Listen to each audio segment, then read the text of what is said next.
استغفروا ربکم انہ کان غفارا، اپنے رب سے استغفار کرو، اپنے گناہوں کی معافی طلب کرو، بلا شبہ وہ بہت زیادہ بخشنے والا ہے۔ اس کا فائدہ کیا ہوگا؟ یرسل السماء علیکم مدرارا، اللہ تمہارے اوپر موسلا دھار بارش برسائیں گے۔ وَيُمْدِدْكُمْ بِأَمْوَالٍ وَبَنِينَ، اللہ تعالیٰ تمہاری مدد کریں گے مال کے ذریعے سے، اولاد کے ذریعے سے۔ وَيَجْعَلْ لَكُمْ جَنَّاتٍ وَيَجْعَلْ لَكُمْ أَنْهَارًا، اللہ تمہارے لیے باغ بنائیں گے اور تمہارے لیے نہریں بنائیں گے۔ اس آیت میں اللہ تعالیٰ ایک کام کرنے پر اللہ نے 5 وعدے کیے ہیں۔ آپ کو کرنا کیا ہے؟ استغفار، اپنے گناہوں کی معافی طلب کرنا۔ صبح اور شام، آپ جب صبح اٹھ رہے ہیں تو آپ اللہ تعالیٰ کے سامنے روئیے، گڑ گڑائیے کہ رات میں جو گناہ مجھ سے ہو گئے ہیں میں اس سے آپ سے معافی طلب کرتا ہوں، آئندہ ایسے نہ گناہ کرنے کا پختہ عزم ارادہ کرتا ہوں کہ ایسے گناہ آگے نہیں ہوں گے۔ آپ کے دن بھر میں جو گناہ ہو چکے ہیں، آپ رات میں سوتے وقت اللہ سے استغفار کیجئے کہ اللہ جو گناہ مجھ سے دن بھر میں ہو گئے ہیں میں اس سے معافی طلب کرتا ہوں اور آئندہ نہ کرنے کا پختہ عزم ارادہ کرتا ہوں۔ اور آپ اس معاملے میں کوشش بھی کرتے ہیں کہ ایسے گناہ آپ سے نہ ہو، پھر بھی اگر ہو جائے کبھی پھر توبہ کر لیجئے، پھر استغفار کر لیجئے۔ اللہ کے نبی دن بھر میں 70 سے زائد مرتبہ استغفار کیا کرتے تھے، جبکہ اللہ کے نبی صلی اللہ علیہ وسلم کے ہر گناہ معاف ہو چکے تھے، بلکہ گناہ تو تھے ہی نہیں، لیکن اگر کچھ چھوٹی موٹی کمی کوتاہی اگر ہوئی اللہ کی نظر میں، ہمارے آپ کی نظر میں نہیں، تو اللہ نے اس کا اعلان قرآن میں کر دیا کہ آپ کے ہر اگلے پچھلے گناہوں کی معافی ہے۔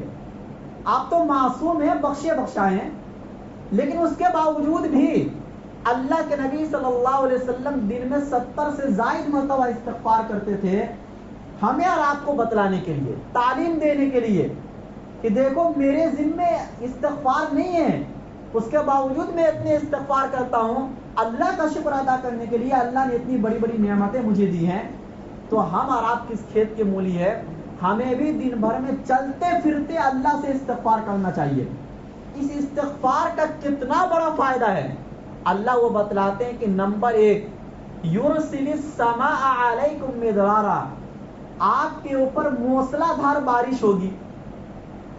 دیکھو موسم بارش کا ہو تو بارش تو ہوتی ہی ہے، لیکن جیسی بارش ہونی چاہیے آج کل ویسا نہیں ہو رہا ہے۔ دیکھو کسی علاقے میں ابھی سیلاب آ گیا، بہت زیادہ آدمی زمین کے نیچے دھس رہا ہے، ایسا سیلاب آیا ہے، سر کے اوپر پانی چلے گئے، چھت کے اوپر آدمی ٹھہرنے پر مجبور ہے، زمین کے نیچے سے بھی پانی نکل رہا ہے، آسمان کے اوپر سے بھی پانی برس رہا ہے۔ اللہ ایسی بارش کا وعدہ آپ سے نہیں کر رہے ہیں، یہ تو زحمت ہے، رحمت نہیں ہے، یہ تو اللہ کا عذاب ہے۔ کہیں بارشیں نہیں ہو رہی ہے، بارش کی ضرورت ہے پھر بھی نہیں ہو رہی ہے، اور کہیں اتنی زیادہ بارش ہو رہی ہے کہ آدمی ہلاک و برباد ہو جا رہا ہے، تباہ ہو جا رہا ہے۔ اس بارش کے نتیجے میں کتنے لوگ کے گھر ٹوٹ رہے ہیں، سیلاب آ جا رہا ہے، بہت سارے نقصانات ہو رہے ہیں۔ تو سوال یہ ہے کہ اللہ کون سی بارش کا وعدہ کر رہے ہیں؟ اللہ اس بارش کا وعدہ کر رہے ہیں جو بارش آپ کے لیے رحمت ہو۔ یہ کب ہوگا؟ جب آپ اپنے گناہوں سے استغفار کریں گے، اللہ کے سامنے روئیں گے، گڑ گڑائیں گے، کیونکہ بارش برسانا صرف اور صرف اللہ کے اختیار میں ہے، دنیا کے کسی اور طاقت کے اختیار میں نہیں ہے۔ یہ کام صرف اللہ کر سکتے ہیں، کتنا بارش ہونا چاہیے کتنا نہیں ہونا چاہیے یا آپ کسی اور سے یہ فیصلہ نہیں کروا سکتے ہیں، یہ کام صرف اللہ کریں گے۔ صرف اللہ کے قبضے قدرت میں یہ بارش کا برسانا ہے، لہذا آپ کو رونا گڑ گڑانا کس کے سامنے ہونا چاہیے؟ اللہ کے سامنے ہونا چاہیے، نہ کہ کسی اور کے سامنے۔ تو پہلا وعدہ یرسل السماء علیکم مدرارا، دوسرا وعدہ وَيُمْدِدْكُمْ بِأَمْوَالٍ، آپ اپنے گناہوں سے استغفار کرو گے، اللہ تمہاری مدد کریں گے مال کے ذریعے سے۔ صراحت کے ساتھ اللہ فرما رہے ہیں مال دیں گے آپ کو، جتنی آپ کی ضرورت ہے اللہ آپ کی ہر ضروریات کو پوری کریں گے دنیا میں، اور بہت دیں گے، آپ حساب نہیں لگا سکتے ہیں۔ لیکن شرط کیا ہے؟ استغفار والی زندگی، گناہوں سے معافی طلب کرنے والی زندگی. آج ہمیں اور آپ کو کئی کئی دن ہو جاتے ہیں ہم اللہ کے سامنے اپنے گناہوں سے معافی نہیں مانگتے، بلکہ دھڑلے سے وہ گناہ روز بروز کرتے چلے جاتے ہیں اور گناہوں میں اضافہ ہوتا چلا جاتا ہے، لیکن اس کے باوجود ہم اپنے گناہوں کی معافی اللہ کے سامنے مانگتے نہیں ہیں. گناہوں کا نتیجہ یہ ہوگا کہ بحر و بر میں فساد پھیلے گا. پھر اس کا الٹا ہوگا، پھر اللہ آپ کو مال نہیں دیں گے، بلکہ جو مال اللہ نے دیا وہ بھی چھین لیں گے، اور اگر نہیں چھینیں گے تو اس مال میں سے برکت اللہ ختم کر دیں گے. وہ مال آپ کے کسی کام کا نہیں رہ جائے گا، بس دیکھ دیکھ کر آپ خوش ہوں گے، لیکن آپ کی زندگی میں وہ کسی کام کا مال نہیں ہوگا. ایک وقت ایسا آئے گا کہ پھر آپ بھی دنیا سے چلے جائیں گے، وہ مال آپ کے کسی بھی کام کا نہیں رہے گا. تو پتہ یہ چلا کہ اگر آپ استغفار والی زندگی گزاریں گے، روز صبح شام اللہ کے سامنے اپنے گناہوں کی معافی طلب کریں گے. دیکھو گناہ تو ہوں گے انسان سے، انسان مرکب ہے خطا اور نسیان سے، غلطی بھی ہو سکتی ہے، گناہ بھی ہو سکتا ہے، بھول چوک بھی ہو سکتی ہے. اللہ یہ نہیں کہتے کہ آپ گناہ ہی مت کرو، بلکہ اللہ یہ کہتے کہ گناہ ہو جائے تو فوراً میرے سامنے معافی طلب کرو. اگر ایسی زندگی آپ کی ہے تو اللہ کا دوسرا وعدہ اس آیت کے اندر ہے کہ اللہ آپ کی مدد کریں گے مال کے ذریعے سے. آج ہر آدمی مال کے سلسلے میں پریشان ہے کہ پیسے نہیں ہیں، ضروریات پوری نہیں ہو رہی ہے، گھر کے خرچے پورے نہیں ہو رہے ہیں، ڈاکٹر کے پاس جاتے ہیں پیسے نہیں ہیں، کہاں سے علاج کرائے. ہر آدمی پریشان ہے اس چیز کو لے کر. آپ انشاءاللہ استغفار والی زندگی گزاریں گے تو اولاً اتنی بڑی بڑی بیماری نہیں آئے گی، سب سے پہلی بات. نمبر 2، اتنی ٹینشن ہی اتنی ضروریات آپ کی زندگی میں رہے گی ہی نہیں. اللہ بہت سی ضروریات ایسی ہی آپ کی پوری کر دیں گے بغیر آپ کے کچھ کیے. وَيُمْدِدْكُمْ بِأَمْوَالٍ. تیسرا وعدہ اللہ اس آیت میں فرما رہے وہ بنین، اللہ اولاد کے ذریعے سے آپ کی مدد کریں گے. اولاد میں کثرت. آج بہت سے لوگ اس بات کو بھی لے کر پریشان ہیں کہ ان کو اولاد اور بچے نہیں ہو رہے ہیں. بہت سے لوگ ہیں ایسے، ہمارے پاس بھی بہت سے لوگ ایسے آتے ہیں جو اپنی شکایتیں پیش کرتے ہیں. 5 سال ہو گئے ہیں، 7 سال ہو گئے ہیں، کسی کو 11 سال ہو گئے ہیں، بچے نہیں ہو رہے ہیں. بہت سے وہ لوگ ہیں کہ جو 2 بچے سے زیادہ بھی چاہتے اور کسی کو ہو ہی نہیں رہا ہے. اب دیکھو اولاد ایک ایسی چیز ہے، یہ صرف اور صرف کس کے ہاتھ میں ہے؟ اللہ کے ہاتھ میں ہے. ہم اور آپ کتنی بھی کوشش کر لے کیا بچہ پیدا کر سکتے ہیں؟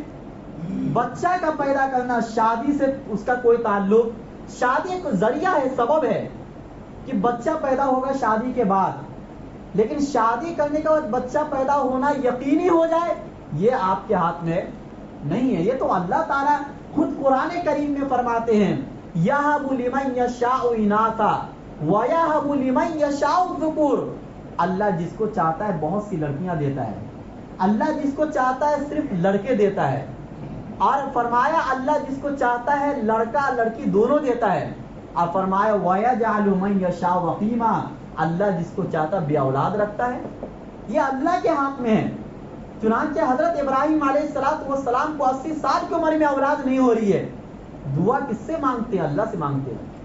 انہوں نے اپنی دعاؤں سے بتلایا کہ اگر اولاد نہ ہو تو ہاتھ کہاں پھیلانا ہے؟ اللہ کے سامنے پھیلانا. ہم اور آپ دنیا دار کے سامنے پھیلاتے ہیں، کسی اور کے سامنے پھیلاتے ہیں. کوئی بھی آپ کو اولاد نہیں دے سکتا.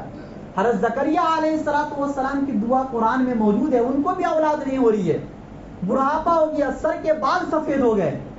اللہ کے سامنے ہاتھ اٹھاتے ہیں اللہ ایک اولاد دے دے جو میرے جانے کے بعد میری نبوت کی زندگی کو وہ سنبھال سکے. چونکہ انبیاء مال کے سلسلے میں نہیں ڈرتے ہیں، اپنی جائیداد کے سلسلے میں نہیں ڈرتے کہ میری جائیداد کا کیا ہوگا. انبیاء تو دعا مانگ رہے ہیں کہ اولاد اس لیے دے کہ جو یہ نبوت والا کام ہے، یہ نبوت والا کام میری اولاد کر سکے. ابراہیم علیہ السلام دعا مانگ رہے، حضرت زکریا علیہ السلام دعا مانگ رہے اولاد کے لیے. کس کے سامنے؟ اللہ کے سامنے. اس آیت میں یہی فرمایا جا رہا ہے کہ اگر آپ کو اولاد نہیں ہے، ہو سکتا کسی کے اندر کوئی کمی بھی ہوتی ہے، اولاد نہ ہونے کی بہت سی وجوہات بھی ہو سکتی ہے، آپ اس کمی کا علاج بھی کراؤ، لیکن صرف علاج ہی کافی نہیں ہے. بہت سے لوگ ہیں جن کو کوئی پرابلم نہیں ہے لیکن پھر بھی بچے نہیں ہو رہے. لہذا ایسے شخص کے بارے میں یہی ہے کہ آپ اپنے گناہوں سے استغفار کرو. ہو سکتا ہے اللہ آپ سے اتنا ناراض ہو گیا ہے کہ اللہ آپ کو اولاد ہی دینا نہیں چاہ رہا ہے. لہذا اپنے گناہوں سے، یہ بھی ایک علاج ہے، یہ روحانی علاج ہے اور جسمانی علاج، دونوں علاج ہے. قرآن جو ہے، قرآن آپ کے لیے شفا ہے نا. قرآن نے خود کہا ہے کہ یہ قرآن جو ہے آپ کے لیے شفا بن کر آیا ہے. ہر چیز سے شفا، جسمانی بیماری سے بھی شفا، روحانی بیماری سے بھی شفا. تو اگر آپ کے اندر کوئی پرابلم ہے، کوئی ایسی چیز ہے جو سمجھ نہیں پا رہا سامنے والا آدمی، اللہ آپ کے استغفار کی برکت سے اس چیز کو دور کر دے گا اور اللہ آپ کو اولاد سے نوازے گا. وَيُمْدِدْكُمْ بِأَمْوَالٍ وَبَنِينَ، یہ تیسرا وعدہ. چوتھا وعدہ وَيَجْعَلْ لَكُمْ جَنَّاتٍ، اللہ آپ کو باغ دیں گے. باغ کا مطلب یہ ہوتا ہے کہ زمین کی برکتیں آپ کو دیں گے. زمینی برکتیں، ہر چیز تو زمین سے اگ رہی ہے، اس میں اللہ برکت دیں گے. اب برکت کا مطلب یہ ہوتا ہے کہ ان چیزوں کے کھانے میں جو اثر اللہ نے رکھا ہے وہ اثر آپ کے جسم میں پیدا ہوگا. چنانچہ آج دیکھ لو نا، ہم ہر چیز کھا رہے ہیں، بہت فائدے ہیں اس کے. ہری سبزیوں کے فائدے ہیں، سیب کے فائدے ہیں، انار کے فائدے ہیں، ہر چیز کے فائدے، کیلے کے فائدے ہیں. لیکن وہ فائدہ ہمارے جسم میں دکھ نہیں رہا ہے. کھا تو رہے ہیں لیکن ان پھلوں کا جو فائدہ ہم پہلے سنا کرتے تھے وہ فائدہ آج ہمارے جسموں میں نظر نہیں آتا ہے. یہ فائدہ اللہ پیدا کریں گے. پھل تو پیدا ہو جائے گا، آپ زمین میں بیج ڈالیں گے، وہ پیدا بھی اللہ ہی کرتے ہیں، لیکن پیدا کرنے کے بعد اس کے جو فائدے تھے وہ فائدہ بھی اللہ پیدا کرتے ہیں. لہذا اس کے لیے آپ کو استغفار کی ضرورت ہے. بہت ساری جگہوں پر تو اناج ہی پیدا نہیں ہو رہے ہیں، پیدا ہو رہے ہیں لیکن اس طریقے سے نہیں ہو رہے ہیں. اور اگر اس طریقے سے ہو بھی جائے تو اس اناج میں جو برکتیں ہیں، اس اناج کے کھانے کا جو فائدہ ہو سکتا ہے آپ کے جسم کے اندر، وہ فائدے نظر نہیں آ رہے. اللہ استغفار کی برکت سے آپ کو وہ فائدہ دیں گے. وَيَجْعَلْ لَكُمْ أَنْهَارًا، پانچواں فائدہ استغفار کا اللہ نے فرمایا کہ آپ کو نہریں دیں گے. لہذا نہر کی بھی ضرورت ہے. مراد یہ ہے یہاں پر اس آیت میں کہ آسمان کی برکتیں اللہ آپ کو دیں گے. آپ کا رزق کہاں سے اترتا ہے؟ آسمان سے اترتا ہے. وَفِي السَّمَاءِ رِزْقُكُمْ، ایک جگہ پر اللہ نے فرمایا کہ آسمان میں تمہارا رزق ہے. لہذا آسمان والا رزق آپ کیسے حاصل کرو گے؟ آپ جا کر تو حاصل نہیں کر سکتے. لہذا اس کا یہی ایک طریقہ ہے کہ آسمان اور زمین پر مکمل بادشاہت اللہ تعالیٰ کی ہے. لہذا آپ اللہ تعالیٰ سے سوال کرو، آپ اللہ کے سامنے استغفار کرو، رو گڑ گڑاؤ. اللہ آپ کی ان تمام ضروریات کو پوری کر دے گا.